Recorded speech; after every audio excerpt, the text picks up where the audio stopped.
Cette période de confinement me donne l'occasion de sortir mes livres des étagères, eux qui commençaient à prendre un peu la poussière. Et voilà, j'aime beaucoup celui-là, Contes du jardin.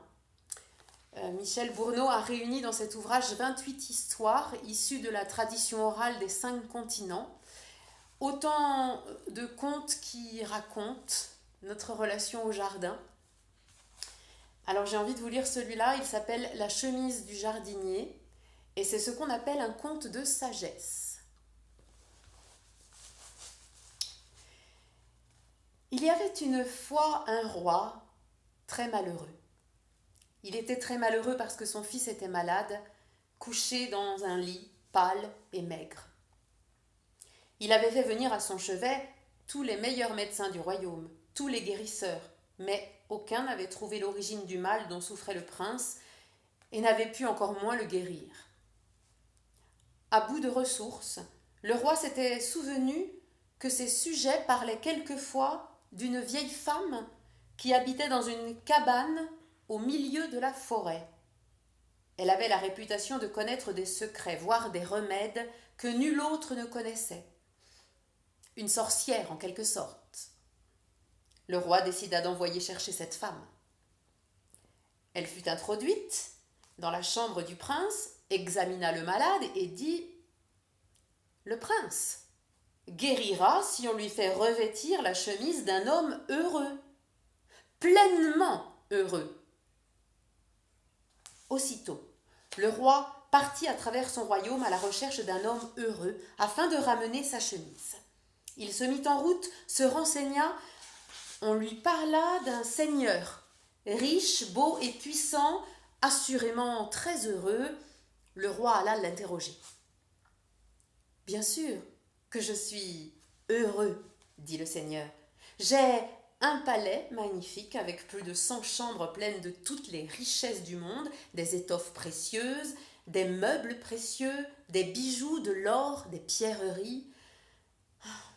J'ai des serviteurs, des soldats à ma dévotion, de vastes domaines cultivés, une belle femme, des enfants, que sais-je encore? Tu ne désires rien de plus alors, dit le roi. Oh, pas grand-chose, dit le seigneur. Ah, quoi donc? Mon vieil oncle possède le royaume voisin. Si je pouvais hériter de ses terres et de ses richesses, cela me rendrait le plus heureux des hommes. Alors tu ne m'intéresses pas, dit le roi. Tu n'es pas pleinement heureux, car tu convoites encore quelque chose d'autre. Le roi continua donc sa quête de l'homme heureux. Il arriva chez un prêtre, dont la renommée de sainteté était grande.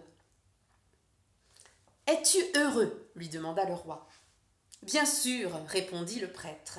Mon ministère est merveilleux, j'apporte le réconfort aux indigents.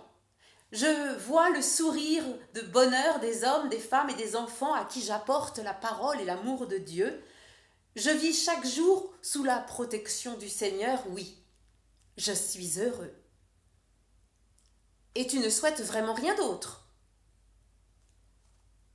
Après réflexion, le prêtre dit « Oh, si mon évêque pouvait me nommer chanoine, je serais alors l'homme le plus heureux du monde. » « Alors tu ne m'intéresses pas, tu n'es pas pleinement heureux. » Le roi, cette fois encore déçu, continua sa quête. Longtemps encore, il parcourut les routes de son royaume à la recherche d'un homme pleinement heureux. Mais toujours l'homme soi-disant heureux lui avouait désirer encore plus que son bonheur présent. Un jour, de son carrosse, il entendit quelqu'un qui chantait.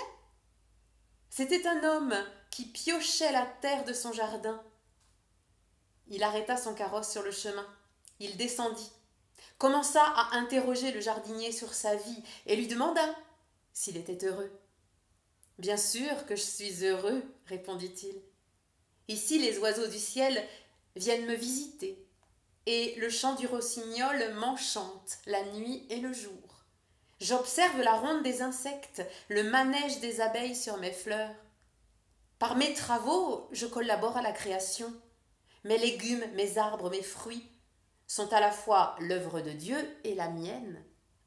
Je suis un rouage de l'univers. Je m'y sens bien.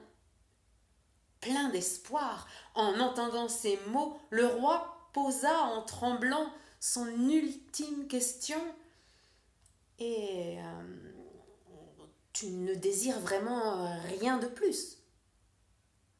Bien sûr que non. Que voulez-vous que je désire? J'ai tout. Le roi, radieux, lui demanda: peux-tu me rendre un service? Me donner ta chemise. Alors, le jardinier écarta la toile bleue de son tablier. Il n'y avait rien dessous. Le jardinier, heureux, n'avait pas de chemise. À bientôt.